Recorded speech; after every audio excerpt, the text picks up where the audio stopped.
మాతృదేవో భవ, పితృదేవో భవ, ఆచార్య దేవో భవ. ఓం నమో మాందేశ్వరాయ నమః. అందరూ బాగుండాలి, అందరికీ మంచి జరగాలి. ఈ 2020 సంవత్సరం ద్వాదశ రాశులకు మాస ఫలితాల్లో భాగంగా జూలై మాసం కన్యారాశి వాళ్ళకి ఎలా ఉందో ఈ వీడియోలో మనం తెలుసుకోబోతున్నాం.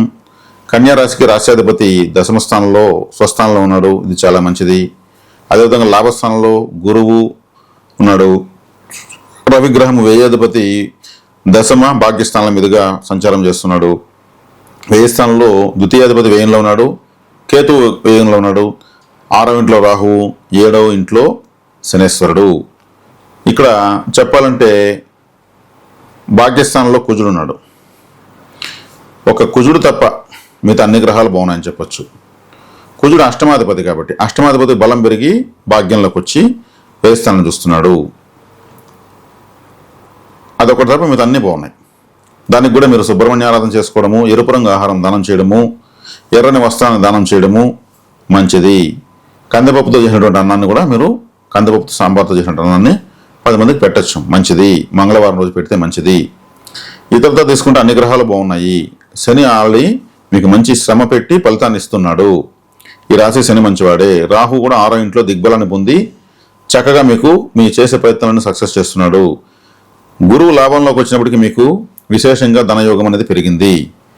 కాబట్టి ఈ అవకాశాన్ని ఉపయోగించుకుని రాబోయే రోజుల్లో ఆర్థిక సమస్య లేకుండా చేసుకున్న బాధ్యత అవసరం మీకే ఉంటుంది.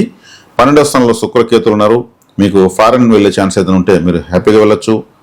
అదేవిధంగా మీరు తీర్థయాత్రలు, టూర్స్ అండ్ ట్రావెల్స్ లాంటివి ఎన్ని కూడా మీరు బాగా ఎంజాయ్ చేయొచ్చు.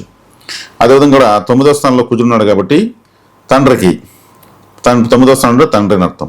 తండ్రికి ఆరోగ్యరీత్యా, సోదర సోదరులకు ఆరోగ్యరీత్యా ఏదైనా సమస్య వచ్చడానికి అవకాశం ఉంటుంది. వెహికల్లో పడడం కానీ, లేదా కాళ్ళజారి పడడం కానీ, లేదా ఇంకేదైనా కానీ ఉంటుంది. అది కొంచెం చూసుకోవాలి. కుజుని కూడా శని చూస్తున్నాడు. శని చూడడం మంచిదే. ఈ రాశికి పంచమాధిపతి కాబట్టి వైద్యం చేసుకునే అవకాశం అవసరం ఖచ్చితంగా వస్తుంది ఈ మాసం కన్యారాశి వాళ్ళకు.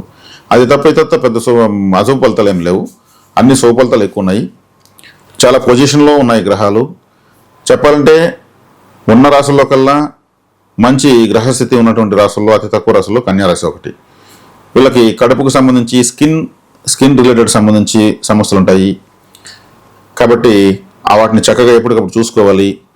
రుణం, అప్పు పుట్టి దాని ద్వారా అభివృద్ధి చెందడానికి అవకాశం ఎక్కువగా కన్యారాశి వాళ్ళకి ఉంటుంది. మరి ముఖ్యంగా ఈ మాసం కన్యారాశిలో పుట్టి బ్యాంకింగ్ సెక్టర్లో ఉన్న వాళ్ళు, ఫైనాన్స్ కంపెనీల్లో ఉన్న వాళ్ళు, అదేవిధంగా ఆడిటర్సు, టైప్ రైటింగ్ వాళ్ళు, అర్జీలు రాసేవాళ్ళు, రచయితలు,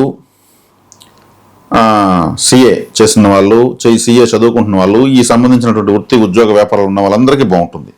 టీచర్స్, ముఖ్యంగా టీచర్స్కి కూడా అద్భుతంగా ఉంది. టీచర్స్, లెక్చరర్స్, ఉపాధ్యాయ అధ్యాపక వృత్తిలో ఉన్న వాళ్ళందరికీ కూడా అద్భుతంగా ఉంది. ఎందుకంటే ఈ కన్యారాశి ఈ సంబంధిత ఉద్యోగులను, వృత్తుల వ్యాపారాల వలన బాగా తెలియజేస్తుంది. ప్రింటింగ్ ప్రెస్ ఉన్న వాళ్ళకు, book stalls, stationery and printing పెట్టుకున్న వాళ్ళకందరూ కూడా అద్భుతంగా ఉంటుంది. బుధుడే వీటన్నిటికి కారకుడు కాబట్టి ఈ పరిహారాలు అది తక్కువే ఉన్నాయి. పరిహారాలు ఎక్కువేం లేవు.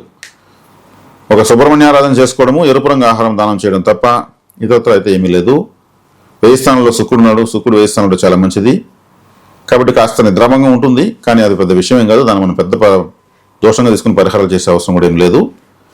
చక్కగా ఈ రాశి వాళ్ళకు మరిన్ని శుభ ఫలితాలు పొందాలంటే వీళ్ళు ఎక్కువగా మహావిష్ణు ఆరాధన చేయడం, లక్ష్మీదేవి ఆలయానికి శుక్రవారం వెళ్ళడం, బుధవారం రోజు మహావిష్ణు ఆలయానికి వెళ్ళి రావడంతో వీళ్ళకి మరిన్ని శుభ ఫలితాలు కలుగుతాయనేటువంటి సందేహం లేదు. చక్కగా ఈ వీడియోని 1-2 సార్లు చూసి ఈ పరిహారాలు చేసుకుని మరిన్ని శుభ ఫలితాలు పొందాలని ఆశిస్తున్నాము. శుభం.